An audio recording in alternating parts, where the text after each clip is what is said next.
Shopify dropshipping versus Amazon FBA. In this video, we're gonna compare the two.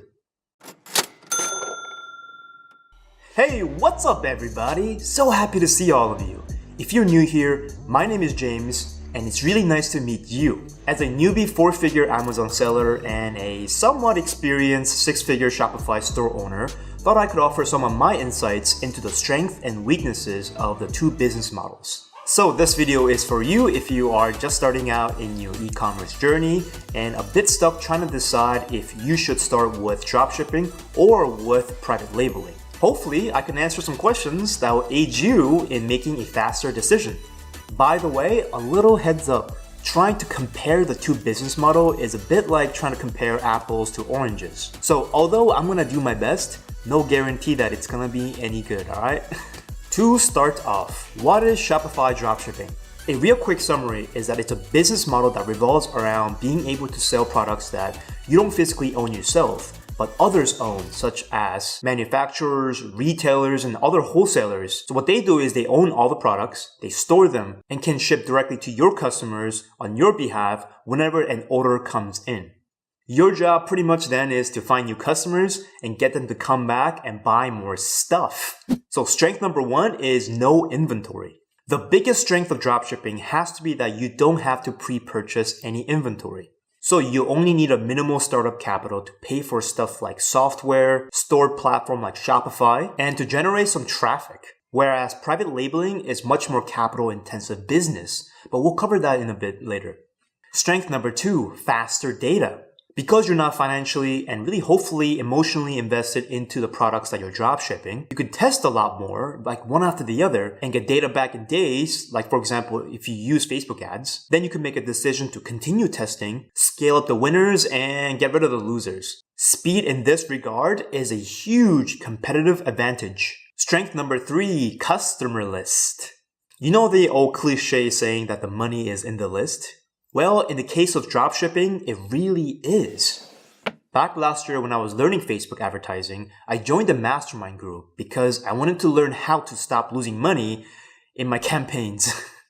Back then, one of the ladies in the group was hitting her first $100 days, I think. Recently, I caught up with one of the mastermind group members, and he told me that her store grew so much so fast that she's now in the process of selling it for a 6-figure payout. If you're wondering why would anyone want to purchase a Shopify store or sell a profitable one, well, I think when it comes down to it, it's really a win-win. Because the lady that's selling her store now gets to spend a lot more time with her kids. And I think that was her original motivation to begin Shopify in the first place. And now she gets a lot more breathing space to think about what she wants to do next, instead of constantly having to hustle every day to get her store up and running. Meanwhile, the brand or the company that's buying the Shopify store gets to acquire new customers at a fixed cost, whom then they can now launch new products to. I'm not familiar with this whole buying and selling world, so I could be completely wrong about this. But what I do know is that it is far easier to get someone to buy from you again than convince someone new to buy for the first time. Which brings us to some weaknesses of dropshipping. Weakness number one, driving traffic. I'm not gonna sugarcoat this. It's very difficult to acquire new customers at a profit, let alone at a break-even point. It does take a lot of experience to see a campaign that's losing money up front and know that in 4 to 6 weeks that this can be scaled up to a $10,000 per day. I'm working to develop this type of intuitive sense myself. Still far from it though, but we'll get there. So if you have more time than money right now, one way around this dilemma is to rely on your creativity and willingness to get your hands dirty. You need to explore manual ways of growing an audience and driving traffic, like through social channels, building relationship with influencers, hitting up forums, etc. Growth hacking it until paid ads make sense. Weakness number two, copycats. The low barrier to entry of dropshipping is great. However, it's great for everyone else. Knowing where and how you should begin is probably the most difficult part. An army of newbies are just taught to latch onto a fast-moving train and suck up as much fume from them as possible. It's frustrating when you find a store that has duplicated your product, your description, and your ad. But at the end of the day, big companies are doing that to each other all the time. Maybe not to the same degree. Think I've wasted enough time worrying about copycats. So now I just acknowledge that it is the nature of the industry and focus on moving faster and outspending my competition. So if you're a beginner seeking advice from somebody more experienced than you are, please, for the love of God, don't ask for the store URL. It is the most unkosher thing you can ask someone for. Weakness number 3, price markups. When sourcing products from AliExpress or on eBay, you're basically paying a wholesale price or as close to Chinese retail price. I honestly didn't know how cheap stuff really is in China until I took a trip there in April. So basically, it's going to be difficult to compete on pricing when dropshipping. That's the reason why it's important to dropship products that are unique and not readily available on Walmart or on Amazon. If you've tested products before that was so freaking cool, but it didn't convert as well as you thought, this could be the reason why. Someone could have seen your ad, went onto Amazon, found a better price, and got a Prime delivered in 2 days. Despite some of the weaknesses that I've mentioned, dropshipping still is a great business to wet your marketing and advertising feed into. As I've said, you need to move fast. And as long as you're expanding your traffic sources, no one, actually maybe besides government and merchant accounts, can ban you or shut you down or tell you what you can and can't do. You're fully in the driver's seat of your business. So how does all that stack up against private labeling on Amazon? Well, a quick introduction, shall we? Unless you live in a country where Amazon doesn't exist yet, it's basically a search engine for products where you can buy stuff really cheap and get it really fast. Amazon has spent billions building this ecosystem that rivals some national economies. In 2007, Amazon apparently has made more money than the country of Algeria with a population of 40.6 million people. The demand inside the platform is so enormous and it's only getting bigger. I don't want to spend any more time glorifying the Amazon gods, but I like to make a future video just talking about the growth of Amazon in places like Europe and Japan. It's really fascinating stuff. Anyway, the main strength of Amazon just has to be the sheer volume of demand that's on the platform. They spent a great amount of effort creating it, so us sellers don't have to. Our job then is to just fulfill that demand while following Amazon's rules. And all that demand on Amazon is organized through various keywords. Strength number 1, organic sales. If Amazon was like a giant city, keywords are the real estate. Some keywords get Times Square-esque foot traffic, while others are as empty as a dark, shady alleyway. So keyword ranking to me feels like a game of Monopoly. Everyone rushing in to be the first and grab as much land as they can. Because getting on top of a high volume keyword means raking in all the organic sales from it. My product number 2 just got listed in the top 10 of a keyword that roughly gets about 10,000 searches per month. So I'm starting to see a small glimpse of organic sales and it is freaking addictive. Strength number 2, review currency. Another strength of Amazon is the upward spiral that reviews can create. Having positive reviews brings up the actual value of your listing, resulting in more sales, and from more sales, you get more positive reviews. The way I like to think of it is like having a packed restaurant on a Friday night versus an empty one right next door. Which one would you go to?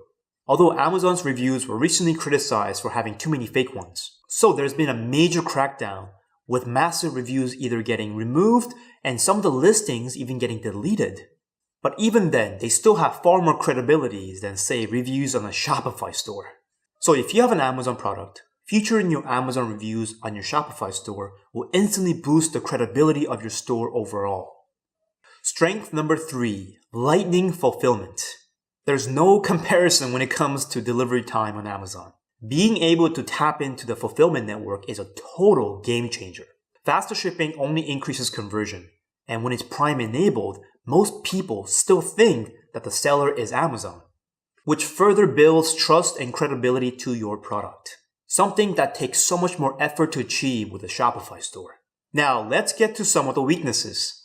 Weakness number 1, upfront investment. Private labeling requires money. There's no way around this. Despite what others might say, I think it's very difficult to start with just $500 or even $1,000. Starting with such a low budget puts you in a competitive disadvantage.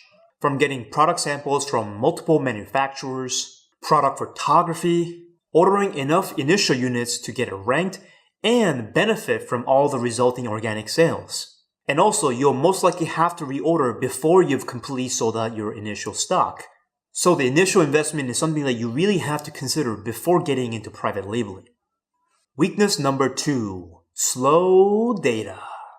Maybe because I'm so used to getting data really fast in days. But with Amazon, the time that it takes to build up the sales history seems glacially slow for me. It's a slow cooking oven. It takes so much time and effort to stoke the fire initially. Compared to that, dropshipping seems like a microwave oven. Weakness number 3, no customer list. One of the drawbacks is not being able to take your customers off of Amazon to your own website, social pages, or pretty much anywhere that's not on Amazon.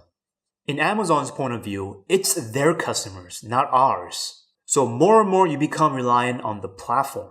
But mainly exporting customer for me is to build a custom audience on Facebook. But now there seems to be a way to do that without violating Amazon's terms of service. This idea requires much more investigating on my part, so I'll get back to you on that one. So now that we've explored some basic strengths and weaknesses of both, the question is, which one is right for you? Without knowing your exact circumstance and based solely on my experience, I think the choice comes down to these 2 questions. Question number 1. Do you want to make disposable income as soon as possible? If so, choose Shopify dropshipping. Question number 2. Do you want an investment vehicle that could double your money every 6 months? If so, choose private labeling with Amazon FBA. Dropshipping is a great stepping stone into e-commerce. But eventually, you really should aim to double down on Amazon as soon as you can afford to. Because the first mover's advantage is real on Amazon.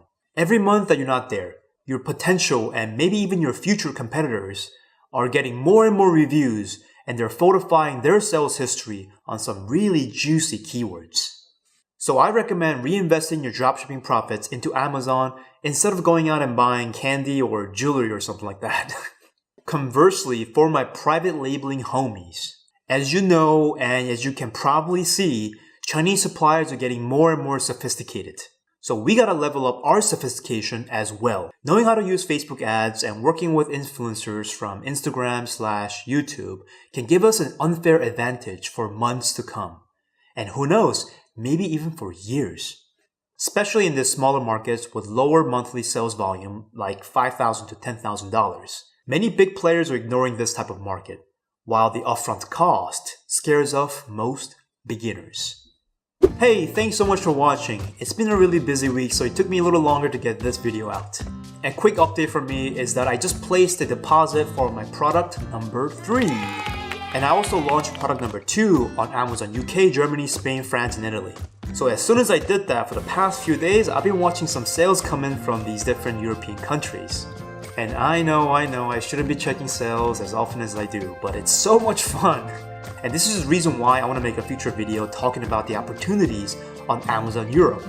Anyway, so I've been really working on how to launch my product number 3 instead of relying on the chuck and pray method that I did with my product number 1 and 2. So I'll talk more about that in the next video. So if you haven't subscribed already, hit that subscribe button and hit the notification bell so you don't miss it. Also, if you like this video, give it a high five by clicking the like button below. It's been really fun. Let's chat soon.